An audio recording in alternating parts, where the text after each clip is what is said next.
ಆಯ್ತು ನಡಿ. ಈಗ ಸಿಕ್ಕಾಕೋತಾನೆ ರಂಗ, ನೋಡ್ತಾ ಇರು.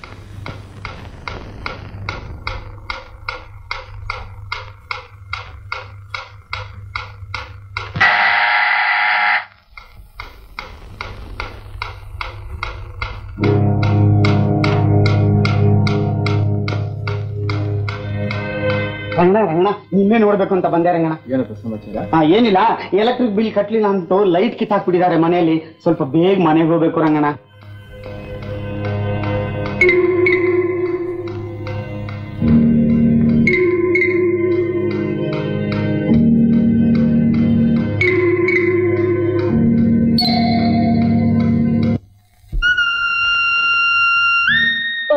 ಬೇರೆ ಏನಮ್ಮ?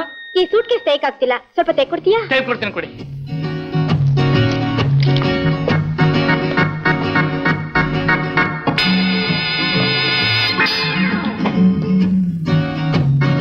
ಅಯ್ಯೋ ಬಿಡು, ಯಾರು ಬಂದ್ಬಿಟ್ಟು ಕಾಪಾಡಿಪ್ಪ, ಯಾರು ಬನ್ನಿ, ಬಿಡು ಬಿಡು, ನನ್ನ ಕೈ ಬಿಡು, ಬಿಡು ಬಿಡು, ಬನ್ನಿಪ್ಪ, ಬಿಡೋದಲ್ಲ, ಬಿಡೋದಲ್ಲ.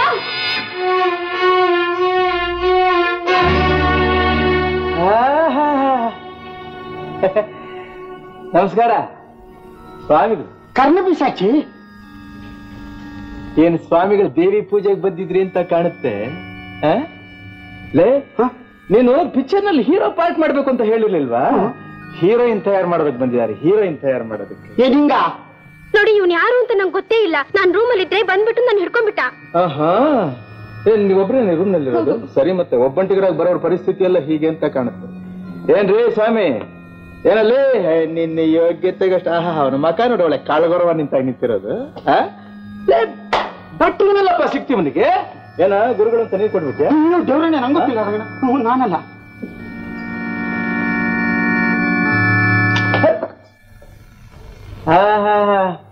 ಪರವಾಗಿಲ್ಲ ಕಣ, ನಿಮ್ ಗುರುಗಳು ಪ್ರಿಪೇರ್ ಆಗಿ ಬಂದ್ಬಿಟ್ಟಿದ್ದಾರೆ.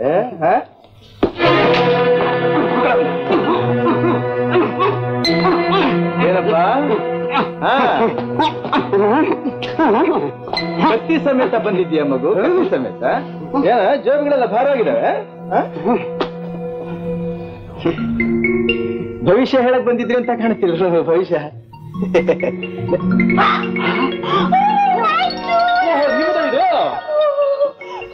ಇದ್ಯಾರ್ದಿ ಹಣ?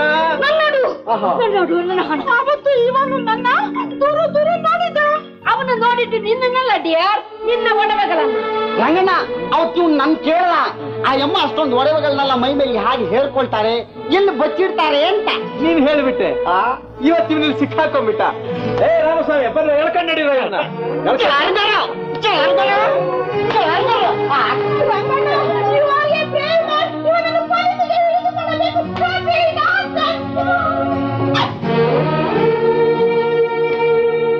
ಹಲೋ ಹಲೋ, ಸಾಹುಕಾರ ರೂಮ್ ಕೊಡಿ. ಹಲೋ, ಹಾ, ನಾನ್ ಸುಲೋಚನೆ ಮಾತಾಡ್ತೀನಿ. ಆ ಸರ್ವರ್ ಸಿಕ್ಕಾಕೊಂಡ್ಬಿಟ್ಟ. Very good. ಇದೋ ಈಗ ಬಂದ್ಬಿಟ್ಟೆ. ಗೋಪಿ, ನೋಡ್ದ್ಯಾ ರಂಗ ಹೇಗೆ ಸಿಗಾಕೊಂಡ್ಬಿಟ್ಟ? ನಾನು ಅವತ್ತು ನಿನಗೇನ್ ಹೇಳಿದ್ದೆ? ಕೆಲಸಗಾರರೇ ಒತ್ತವನ್ನ ಆಚೆ ತಳ್ಳು ಹಾಗೆ ಮಾಡ್ತೀನಿ ಅಂತ ಹೇಳಿದ್ದೆ ಅಲ್ವೋ? ನೋಡು, ಈ ಸಮಯಕ್ಕೋಸ್ಕರವೇ ನಾನು ಬಹಳ ದಿವಸದಿಂದ ಕಾಯ್ದಿದ್ದೆ. ಇವತ್ತು ಆ ಕೆಲಸಗಾರರ ಮುಂದೆನೆ ಅವನ ಕೈ ಕಾಲು ಮುರಿದು ಆಚೆ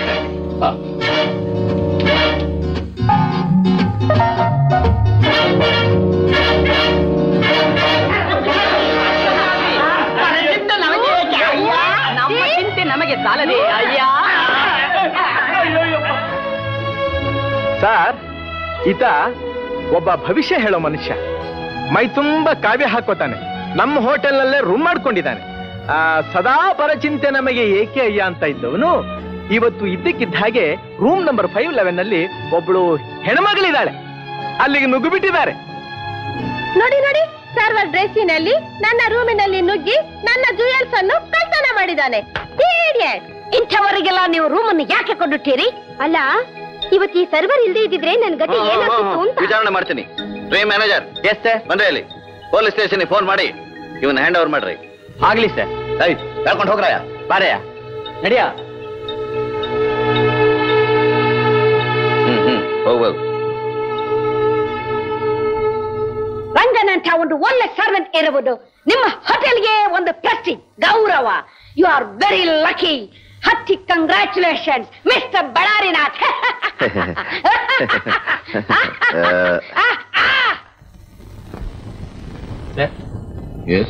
ಸರ್ವರ್ ರಂಗ ಕೆಲಸಗಾರರ ಪರವಾಗಿ ಡಿಮಾಂಡ್ ನೋಟಿಸ್ ಕಳಿಸ್ಕೊಟ್ಟಿದ್ದಾರೆ. ವಾಟ್?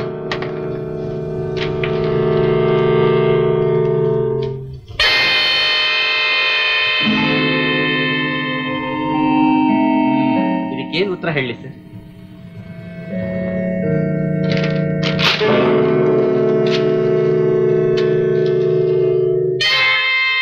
ಗೊತ್ತಾಯ್ತಲ್ಲ, ಇದೇ ಉತ್ತರ. ಸರಿ. ನಿನ್ ಕೋಪ ಎಲ್ಲ ಇಷ್ಟಲ್ಲೇ ಮುಗ್ದೋಯ್ತು ಡ್ಯಾಡಿ. ನಾವೆಷ್ಟು ದೊಡ್ಡ ಮನುಷ್ಯರಾಗಿದ್ರೇನು, ನಮ್ಮಲ್ಲಿ ಎಷ್ಟು ಹಣ ಇದ್ರೇನು ಪ್ರಯೋಜನ? ಆ ಸರ್ವರ್ ರಂಗ ಡಿಸ್ಕಸ್ ಮಾಡೋ ತಾಕತ್ತಿಲ್ಲ ನಿಂಗೆ. ಇಂಥ ದೊಡ್ಡಕ್ಕೆ ಮಾಡೋದಕ್ಕಿಂತ ಅವನ ಹಾಗೆ ಸರ್ವರ್ ಕೆಲಸ ಮಾಡೋ 1000 ಪಾಲು ವಾಸಿ. ರೇಗು ರೇಗು, ನನ್ ಮೇಲೆ ಅಲ್ಲದೆ ಇನ್ಯಾರ ಮೇಲೆ ರೇಗ್ತೀಯ? ಲೋಪರ್ ರಂಗನಿಗೆ ನಾನೇ ಒಂದು ಗತಿ ಕಾಣುತ್ತಿಲ್ಲ. ನನ್ನ ಹೆಸರು ಗೋಪಿನೇ ಇಲ್ಲ.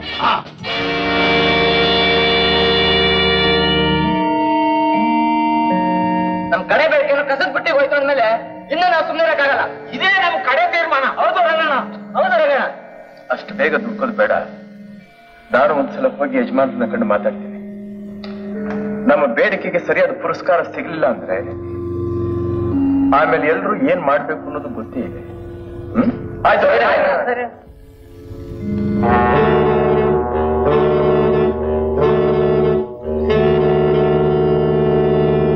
ನಾವೆಷ್ಟು ದೊಡ್ಡ ಮನುಷ್ಯರಾಗಿದ್ರೇನು, ನಮ್ಮಲ್ಲಿ ಎಷ್ಟು ಹಣ ಇದ್ರೇನು ಪ್ರಯೋಜನ?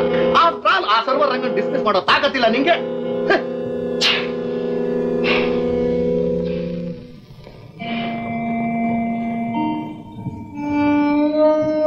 ಅನ್ನಪೂರ್ಣ, ನಮ್ಮಿಬ್ರು ಗಂಡು ಮಕ್ಕಳಲ್ಲಿ ದೊಡ್ಡವನು ಎಲ್ಲಿದಾನೋ ಏನು ಮಾಡ್ಕೊಂಡಿದ್ದಾನೋ ಇದುವರೆಗೂ ಒಂದೂ ಗೊತ್ತಾಗ್ಲಿಲ್ಲ. ಇರೋ ಒಬ್ಬ ಮಗನಾದ್ರೂ ಸುಖವಾಗಿರ್ಲಿ ಅಂತಂದ್ರೆ ಅವನ ನೆಮ್ಮದಿ ಸಂತೋಷಕ್ಕೆ ಅಡ್ಡ ಬರ್ತಾ ಇದ್ದಾನಲ್ಲ ಈ ಸರ್ವರ್ ರಂಗ. ಈ ರಂಗನ್ನ ಭೂಮಿ ಮೇಲೆ ಉಳಿಸ್ಲೇಬಾರ್ದು. ಹೌದು, ಭೂಮಿ ಮೇಲೆ ಉಳಿಸ್ಲೇಬಾರ್ದು. ಯಜಮಾನ್ರೆ, ತಮ್ಮನ್ನ ನೋಡ್ಬೇಕು ಅಂತ ಸರ್ವರ್ ರಂಗ ಬಂದಿದ್ದಾನೆ.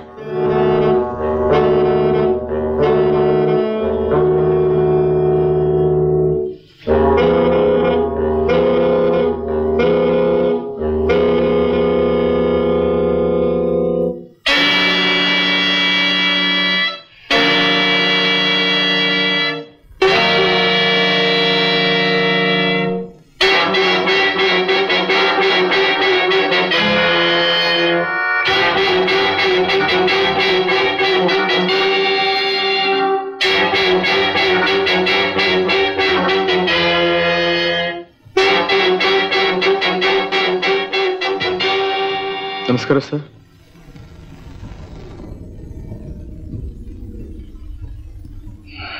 ನಿಮ್ ಹತ್ರ ಸ್ವಲ್ಪ ಮಾತನಾಡ್ಬೇಕಾಗಿತ್ತು. ನಿನ್ನಂತ ಚಿಲ್ಲರೆ ಮನುಷ್ಯನ ಹತ್ರ ಮಾತಾಡೋಷ್ಟು ವ್ಯವಧಾನ ನನಗಿಲ್ಲ. ಚಿಲ್ಲರೆಗಳು ಸೇರಿನೇ ಬಂದ ಆಗೋದು. ಓಹೋ, ಉಪದೇಶ ಮಾಡಕ್ ಬಂದ್ಯಾ? ತಿಳಿದವರಿಗೆ ಉಪದೇಶ ಮಾಡೋ ಚಪಲ ನನಗಿಲ್ಲ ಸರ್. ಮತ್ತ್ಯಾಕೆ ಬಂದೆ? ಕೆಲಸಗಾರರು ಅವರ ಪರವಾಗಿ ನಿಮ್ಮನ್ನ ನೋಡೋದಕ್ಕೆ ನನ್ನ ಕಳಿಸಿದ್ದಾರೆ. ತಿಂಗಳಾಗತ್ಲು ಸಂಬಳ ಎಣಿಸ್ಕೊತಿದ್ದಾರೆ ತಾನೇ? ಕೈಗೆ ಸಂಬಳ ಬರೋವರೆಗೂ ಶ್ರದ್ಧೆಯಿಂದ ಕೆಲಸನೂ ಮಾಡ್ತಾರೆ. ಮತ್ತಿನ್ನೇನಂತೆ? ಈಗ ನೀವು ಕೊಡ್ತಾ ಇರೋ ಸಂಬಳ ಅವರ ಒಪ್ಪತ್ತಿನ ಊಟಕ್ಕೂ ಸಾಕಾಗೋದಿಲ್ಲ. ಒಪ್ಪತ್ತಿನ ಊಟ ಕೊಡ್ತಾ ಇದೀವಿ, ತಿಂಡಿ ಕೊಡ್ತಾ ಇದೀವಿ, ಯೂನಿಫಾರ್ಮ್ ಕೊಡ್ತಾ ಇದೀವಿ. ಇದ್ರ ಮೇಲೆ 100 ರೂಪಾಯಿವರೆಗೂ ಸಂಬಳ ಕಟ್ತಾ ಇದ್ರು ಕೂಡ ನಿಮಗೆ ಕೊಬ್ಬು ಜಾಸ್ತಿ ಆಗ್ಬಿಡ್ತು. ಕೊಬ್ಬಿರೋ ಜನ ಆಗಿದ್ರೆ ಉಪ್ಪರಿಗೆ ಮೇಲ್ ನಿಂತ್ಕೊಂಡು ದಪ್ಪ ದಪ್ಪ ಮಾತನಾಡ್ತಾ ಇದ್ವಿ. ನಾವು ಹಸ್ದಿರೋ ಜನ ಸರ್, ನಮಗ ಚೈತನ್ಯ ಇಲ್ಲ.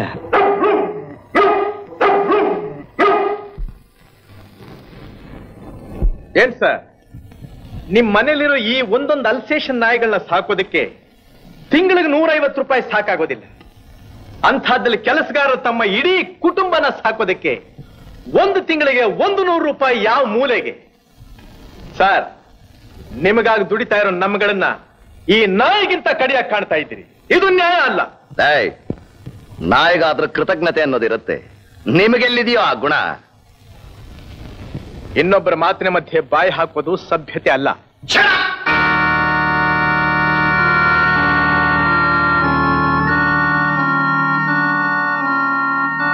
ಗೋಪಿ ನನ್ನ ಮಗ, ಅವನ್ ಬೇಕಾದ ಮಾತಾಡ್ಬೋದು.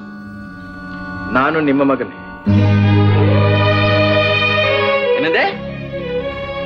ನಾನು ನಿಮ್ಮ ಮಗನೇ ಅಂತೆ. ನಾನೇ ಅಲ್ಲ, ನಿಮ್ಮ ಆಶ್ರಯದಲ್ಲಿ ದುಡಿತಾ ಇರೋ ಪ್ರತಿ ಒಬ್ರು ನಿಮ್ಮ ಮಕ್ಕಳಿದ್ದ ಹಾಗೆ. ಮಕ್ಕಳು ಅಂತಂದ ಮೇಲೆ ಹಾಕಿದ್ದನ್ನ ತಿನ್ಕೊಂಡು ಕೊಟ್ಟದನ್ನ ತಕೊಂಡು ತೆಪ್ಪಿ ಬಿದ್ದಿರ್ಬೇಕು. ಈ ನಿಮ್ಮ ಮಗನು ಹಾಗೆ ಇದ್ದಾರೆ. ಮಕ್ಕಳು ಹೊಟ್ಟೆಗೆ ಸಾಲಿಲ್ಲ ಅಂದಾಗಲೇ ಅಳೋದು, ಚಂಡಿ ಹಿಡಿಯೋದು.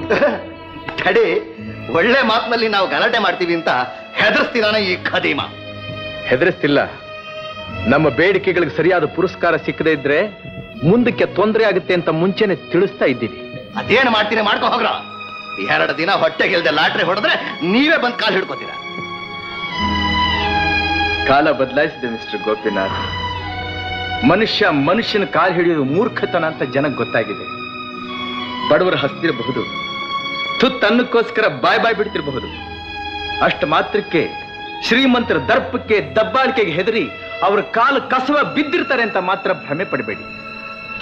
ನ್ಯಾಯವಾದನ್ನ ಕೇಳೋದಕ್ಕೆ ಹೇಗೆ ನಮಗ್ ಬಾಯಿ ಇದೆಯೋ ಹಾಗೆ ಕೊಡ್ಬೇಕಾದ್ದನ್ನ ತಗೊಳ್ಳೋದಕ್ಕೂ ನಮಗ್ ಗೊತ್ತಿದೆ.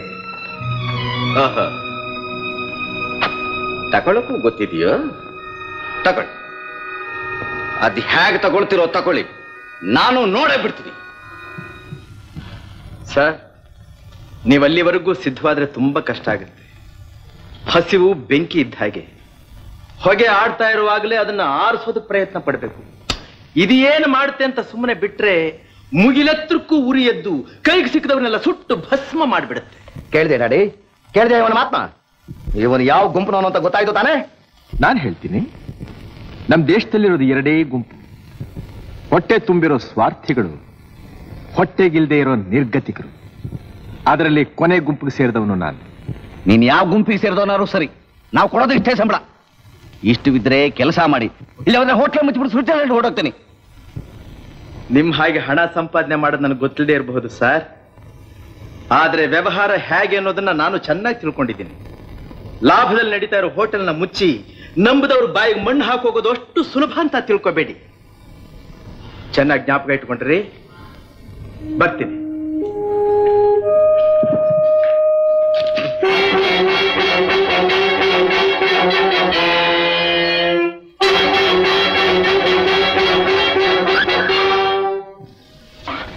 ಉಗರಲ್ಲಿ ಹೋಗೋದಿಕ್ಕೆ ಕೊಡಲಿ ಬೀಸ್ಬೇಕೇನಯ್ಯ.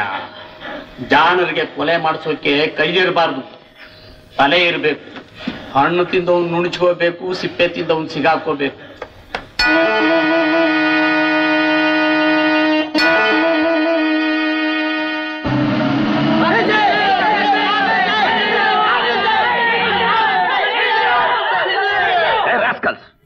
ಮರ್ಯಾದೆಯಾಗಿ ದಾರಿ ಬಿಡ್ತೀರಾ ಇಲ್ವೋ? ಬಿಡಲ್ಲ. ಏನ್ ಮಾಡ್ತೀರಿ? ಏನ್ ಮಾಡ್ತೀನಾ? ಏನ್ ಮಾಡ್ತೀರಿ? ಮಾಡ್ಕೋಗ್ರಿ. ಯಾಕ್ರಪ್ಪ, ಅವ್ರನ್ನ ಯಾಕ್ರ ತಡಿತಾ ಇದ್ದೀರಿ? ಅವ್ರನ್ನ ತಡೆಯೋದ್ರಿಂದ ನಮಗ್ ಬಂದ್ ಭಾಗ್ಯ ಏನಪ್ಪ? ನೋಡಿ, ನಮ್ಮ ಮುಷ್ಕರದಿಂದ ಒಬ್ರಿಗೆ ತೊಂದರೆ ಆಗ್ಬಾರ್ದು, ಒಬ್ರ ಮನ್ಸಿಗೆ ನೋವಾಗ್ಬಾರ್ದು. ದಯಮಾಡಿ ಸರ್. ಮಗುನು ಚಿವುಟಿ ತೊಟ್ಲನ್ನು ತೂಗ್ಬಿಟ್ಟು ಈಗ ನಾಟಕ ಬೇರೆ ಆಡ್ತಿದೀಯೇನ? ರೀ, ಮರ್ಯಾದೆಯಾಗಿ ಮಾತಾಡ್ರಿ. ಗಣೇಶಣ್ಣ, ಮರ್ಯಾದೆಗೂ ಅವ್ರಿಗೂ ಬಹಳ ದೂರ ಕಣೋ. ಹೋಗ್ಲಿ ಬಿಡು. ಇವನಿಗೆ ಬಹಳ ಹತ್ರ ಅಂತ ಕಾಣುತ್ತೆ. ನಿಮ್ಮನ್ನೆಲ್ಲ ಏನು ಮಾಡಕ್ಕಾಗೋದಿಲ್ಲ. ದಯಮಾಡಿಸಿ ಸ್ವಾಮಿ ಬನ್ನಿ. ನಡ್ರಪ್ಪ. ಆಲ್ ರೈಟ್, ನಡೀರಿ. ದಾರಿ ಬಿಡಿ.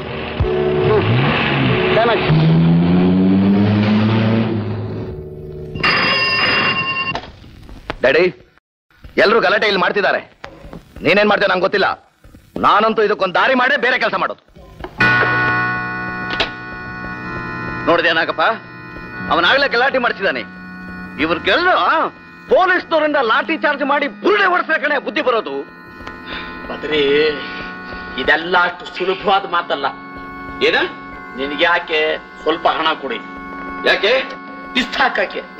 ನೋಡಯ್ಯ, ಹಣ ಒಂದು ಬಿಸಾಕಿದ್ರೆ ಈ ಜನ ಎಂದಿಲ್ ನಾಯಾಗಿ ಮುತ್ಕೊಂಡು ಹೇಳ್ದ ಹಾಗೆ ಕುಣಿತಾರೆ ಕಣಯ್ಯ. ಡೋಂಟ್ ವರಿ, ಆ ರಂಗನ್ನು ಅವ್ರ ಅಪ್ಪನ್ನು ಸರಿಯಾದ ಜಾಗಕ್ಕೆ ನಾನ್ ಸೇರಿಸ್ತೀನಿ.